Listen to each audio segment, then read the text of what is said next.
the one common denominator in why my career went the way it did is that you really have to repress fear. And once you repress it and you use it as leverage, it's getting you to a spot that you're so uncomfortable and that you had no idea that you can totally be successful. Hello and welcome to the Elevate podcast. I'm your host, Patricia Nowakowski. I'm a salon owner, educator, and mindset coach that helps hairstylists and salon owners go from overwhelmed and burnt out to motivated and empowered. It is my mission to help you systemize your business, generate more profit, and create a career behind the chair that you love. Join us every week to learn about small shifts you can make to elevate your business regarding mindset, marketing, social media, business systems, and so much more. Welcome to this week's episode. Today I'm sitting down with Natalia, the owner of Cooperative Salon and Cooperative Hair. We have a real, open, honest conversation about the extension industry, mentorship, and pushing through fear. I do want to research a little bit about how people claim to have patents, okay? Because it's a lie. I feel like everyone had, even NBR, bigger than anything back in the day, couldn't get a patent. There's too many people claiming that they have a patent on their shit. And the new one, it's always new ones. You know, they have their posts, just very amateur. So again, I'm seeing the wave of like, oh, we got proprietary, blah, blah, blah, blah, blah. And it's like, bitch, all I got to do is flip it, smack it, rub it down. Oh no, it's a new method. It's who cares about your patent? It's all the fucking same. It's all the same. Different bead. I use a different way. Your patent's Beads and out string. the door. Right. It's with clothes. You got Volcom. I used to do editorial for people. I got Volcom that I used to work for.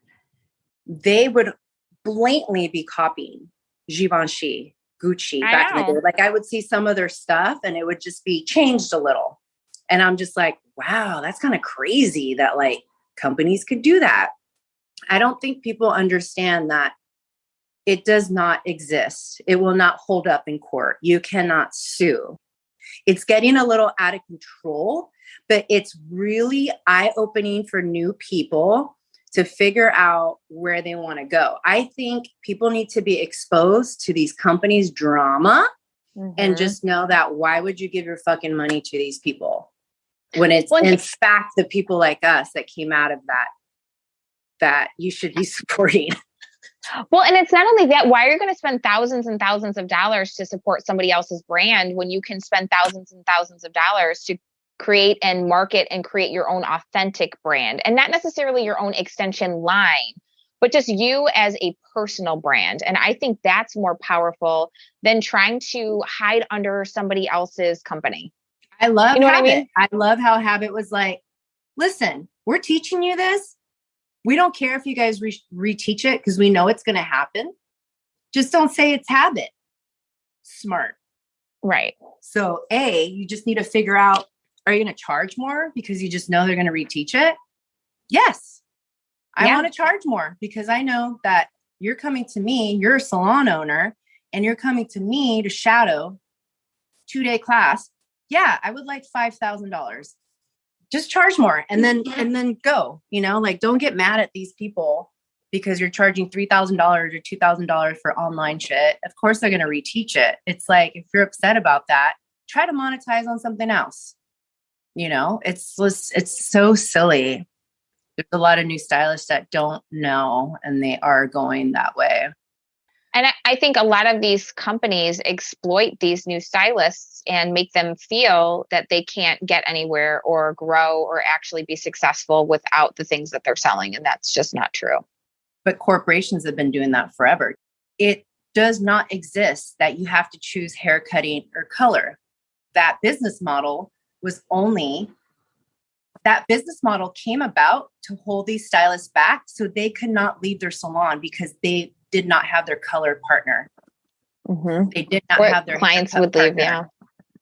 Right. That's how that model was developed, corporate, and they turned corporate. And it totally made sense because I saw a lot of my friends leaving and just feeling like they couldn't do it without, they're just like, oh my God. And so they ended up learning both. They go, okay, I'm going to take color classes, but corporations have been doing this forever and it's nothing new, but it needs to stop with us because we have no health insurance. We have no fucking retirement. We have no bullshit. So don't tell me that I fucking need to give my money to you. You need to show me how to set up for success, not make me feel like I fucking need you, That's another thing. It's like, I'm mentoring the girls. They're like, I don't know how to charge. Well, how much do you pay for health insurance? How much do you put in for retirement? That's what your hourly should be. You need to what's your overhead? Base that. What's your overhead? You need to base your hourly. So if you feel weird charging $150 an hour, it's not weird because you want to make sure that you have all that for all of that, When I think too, if you feel weird charging $150 an hour, what do you have to put into yourself? What do you have to put into your skill? What do you have to do to actually feel like you're worth that? Mm-hmm. What do you have to do? And then start doing those things to get to that point where you're like, okay, yes, I'm going to charge $150 or $200 an hour. Yeah. There's a great class I took with Philip Cisneros. I think he's in Florida. And it's a mindset class. And the first thing I told him, I'm like, this is what new stylists, they need your class. Mm-hmm. Before trying to get haircutting classes or business classes, they need his class. His class was so amazing, touched all the points of the psychological of how you should be thinking when you're in a salon, how you should be assertive, boundaries. So all that is so important. I feel like when people are doing the education, it's mind blowing to me, all of that right now. It's crazy. I feel like mindset's everything. That's the one crucial piece to success. And that's the one thing that I love about DTH is that is the one thing that they focus on. It's all working through reactivity, emotional intelligence, because that is the missing piece. That's a missing piece that people need. Yes, 100%. And I didn't realize that was something that I had a really big muscle on always. I just didn't know. I was always like, I don't know, fuck it. I'm going to open this up. Fuck it. But it's really push hard. Push through fear. Take those risks. Yeah. It's really hard to tell people like, stop listening to those inside voices. I want you to share your story and your journey with extensions. I want you to kind of talk about how you broke the molds, because you really did when everything hit the fan with that company that we were working with. You're like, no, fuck this. We're not doing this. And I was like, I'm following Natalia. So I think like everybody, we go through a journey. Listen, I've been licensed since 1998. And I tell people that I truly have not been doing hair since 2000. I feel like I started doing hair in 2015 is when I opened up my salon. I really just treated it as a job. But, it just kills me to see like all this information for these baby stylists to go from 0 to 10 because you can hire a coach. It's just amazing right now. And I didn't have any of that. I didn't have a good mentor. I didn't have any of that. And then I opened up the salon and I delved right into education, taking tons of education on color, haircutting, social media. Then I started teaching classes within a year of opening up the salon. And then Truman was about 2 when I opened up the salon. So that was really tough. But I always tell people like, it's doable. It's tough, but don't let that set you back when you're pregnant or having a kid. It's just something that us women have to do. You got to do the job bleeding and pregnant and giving birth. It's just what it is. And then it wasn't until I had Truman that for real, I was like, yo, I'm getting capped at like making like $60,000, $70,000 net. This is like not good, So I started the extension journey because the one stylist throughout my whole career that always did extensions, never skipped a beat, owns a house. And I was like, dude, there's something to that, just basic math, just seeing what extensionists make. I'm like, okay, got to delve into education. I went into this company thinking because it's $10,000, it's going to be the best. And I love that I spent $10,000 because it was the most money I've ever spent on education at the time. And by paying more in education like that, you're actually going to do the work. I did find that some of my colleagues that we did the course together didn't finish it. And that just blew my mind entirely. But I have a weird relationship with money. I grew up very poor. So to put in $10,000, I wasn't going to fail anybody, my mom, my husband, anybody. So we put in the work. I had a partner, Nicole, who we did the class with.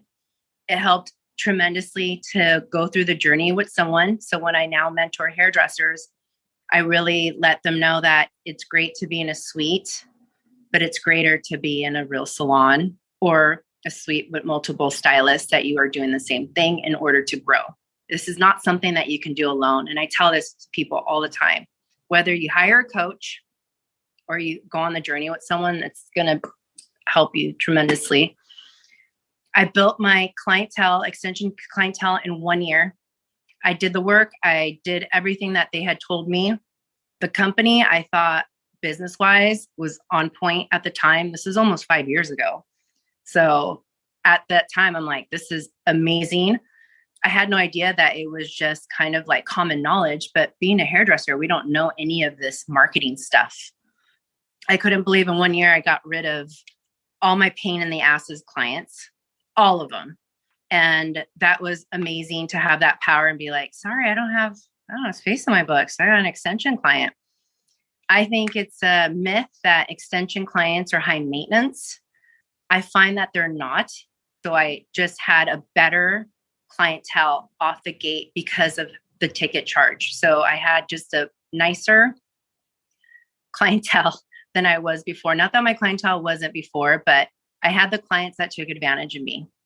They weren't there during 2020. Some of them, that whole deal where I was like, okay, great. They disappeared. And my extension clients were like, here you go. Here's money. Here's this. And I was just like, oh, wow. Great. Thanks. So experiencing like a different level of clientele is awesome. And then from there, when I first opened up the salon, I just got connected with the hair color line and the rest is history. Now I'm just mentoring girls on the daily and helping them to watch out with what's happening within our industry. It's very toxic, our industry.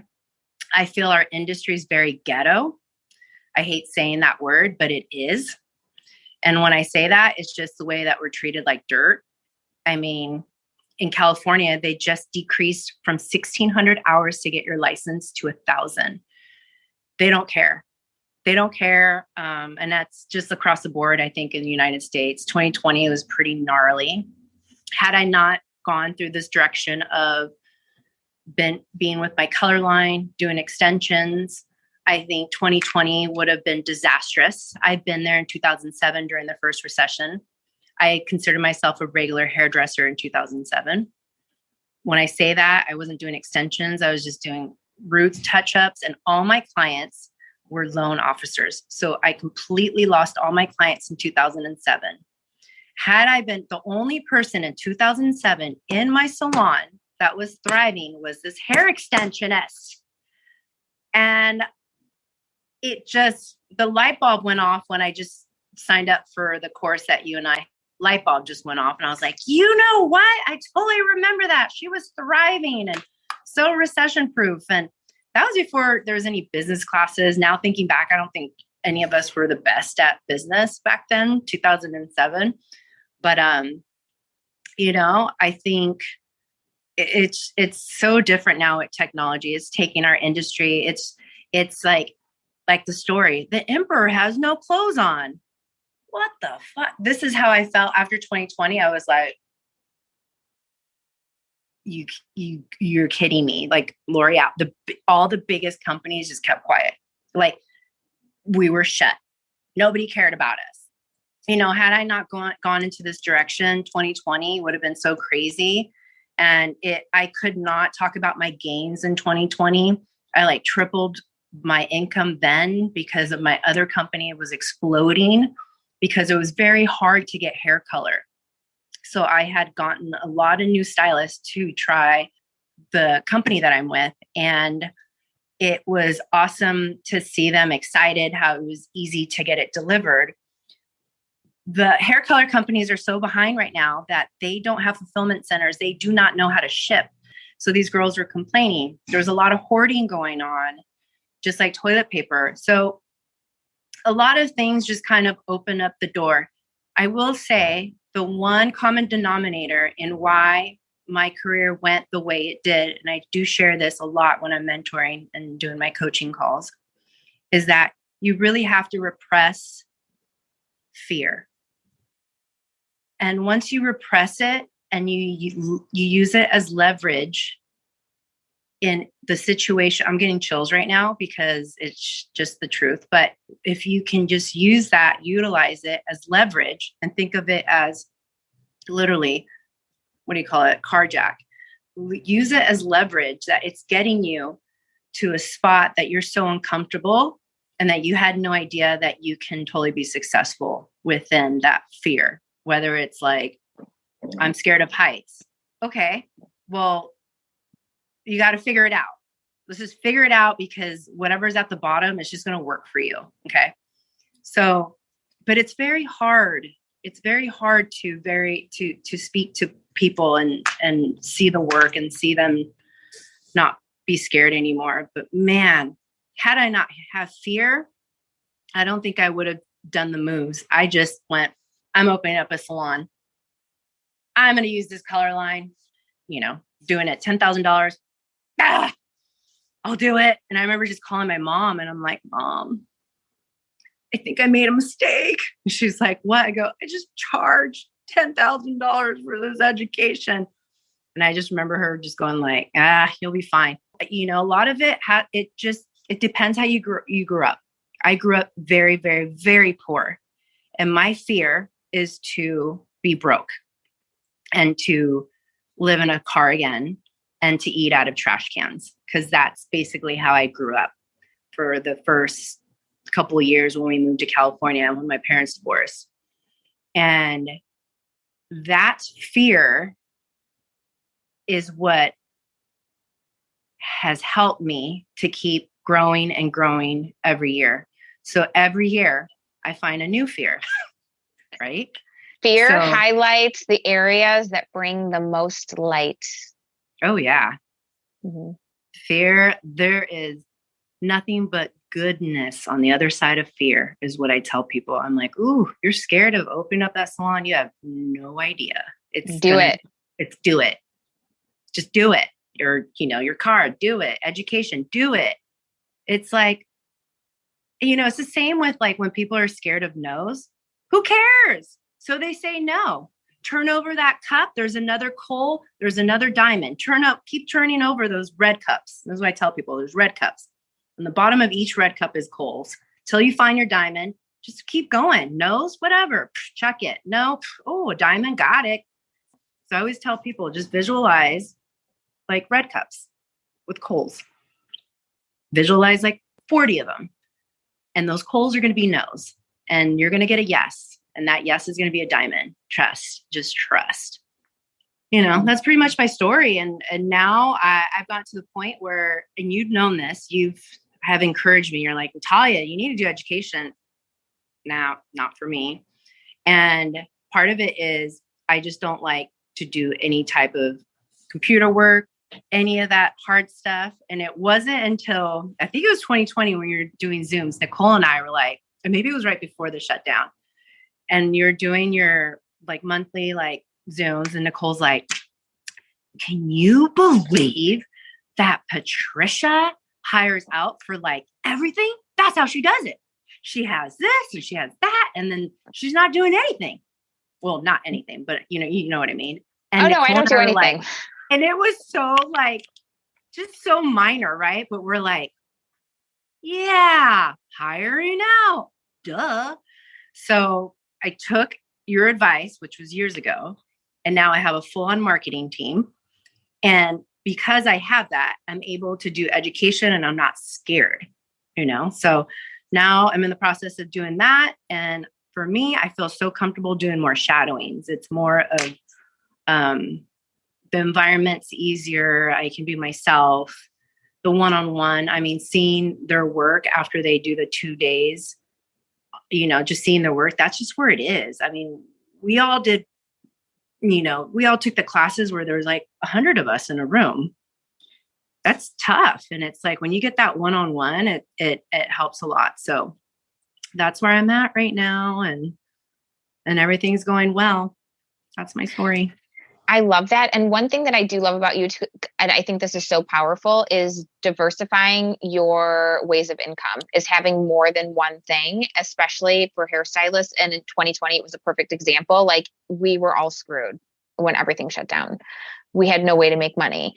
We did, but not really. So I love that you were on that and you just knew it, And I love that you touched base about fear, because that is the only way to find fulfillment and success, period, is pushing through fear and working through those moments where you just are so shit scared, because that's when you find that most amazing success that you'll never find anywhere else. And so many hairstylists get stuck in fear, afraid to put themselves out on social media, afraid to invest in themselves or take a class or open a salon or open a suite, or even just reach out to people in general to build their clientele.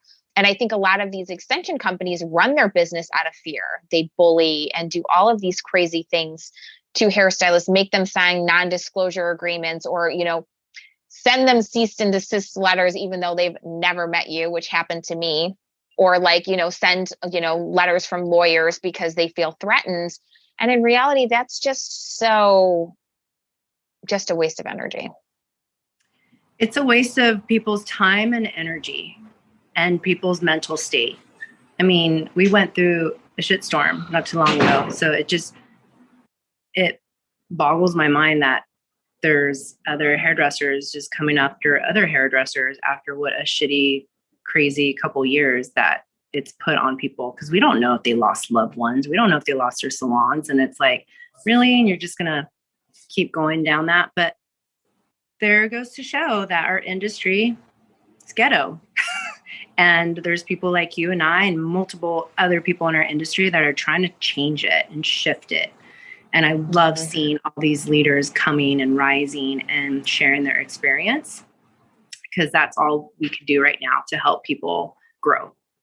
Yeah, my purpose right now is to shift the consciousness in our industry and to shift the perspective and perception of just everything that everyone does. But definitely shifting the consciousness, because I think there is so much lacking there. And I think that's where a lot of work needs to be done, because a lot of people run things out of ego, run things out of fear in a reactive way, not in a proactive way. Like, you use your fear in a proactive way. You're like, this scares the shit out of me, so I know I'm going to use this fear to create something magical. Where a lot of people will utilize that fear to create something reactive, and everything just kind of crumbles. So there's a huge difference between the two, or they don't take action, or they take the wrong action. So I think there's something powerful in that, as well as understanding the difference between the two. Oh, absolutely. What advice do you give to somebody who really wants to dive into extensions, because you have so much experience in it? The one advice I would tell someone that wants to get into extensions is, first of all, they need to ask themselves, is this something serious that they truly want to do? Or is it just something that they need to have under their belt and have another certification? Because there is a lot of turn and burn education right now, because they're trying to sell their hair, and that's just how it goes. So my advice is, if you're just going to spend just a little bit on a class, I just feel that you won't be as serious about it. So my advice is, do not let fear scare you on the cost of an educational course. So if $1,500 is a lot, or $2,000, just do it because it for me, 10,000 was a different amount compared to like maybe 1,000 or 2,000 is different for somebody else, but truly take it serious and just know it's not overnight. And just like working out with the trainer, if you're not available to practice and get clients or on a doll head or anything like that, just don't bother. If that's something that you just know that you're not going to do, that's truly how I feel, because a lot of these people just give up without even practicing on a doll head or friends or anything like that. So I don't know. That's my advice, is like, if you're not going to take it serious, it's one of those things that I feel like you will just waste your money on. But if it's truly something that intrigues you and you're like, I really want to change women's life because they're losing hair, and I want to be impactful and have more meaning to being a hairstylist, not saying that you can't do that with color, but I do have clients that they cry after you help them with hair loss. So if you do take it serious, I say do it. But if it's just you feel forced because everyone's doing hair extensions right now, just don't even bother, because there's just a lot of stylists that are just very passionate about hair cutting and coloring. And it's just kind of like, just knowing that, do I have that passion to change someone's life? Is that something that's going to fulfill me? Am I not being fulfilled just doing colors right now and cuts? Then yes, absolutely. Like with hair extension courses, I just find it that, like I said, there's turn and burn, and not a lot of people take it serious, and I'm finding that doing my education right now. It's like, I'm like knocking on their doors like, hey, how's that power practicing going? And I don't like to be like that. I truly do feel like a workout trainer. You know how we all hate them? Like, oh my God, they just had me do leg day and they screwed me. I'm starting to feel that a little bit, with trying to get some results. So that's a little hard.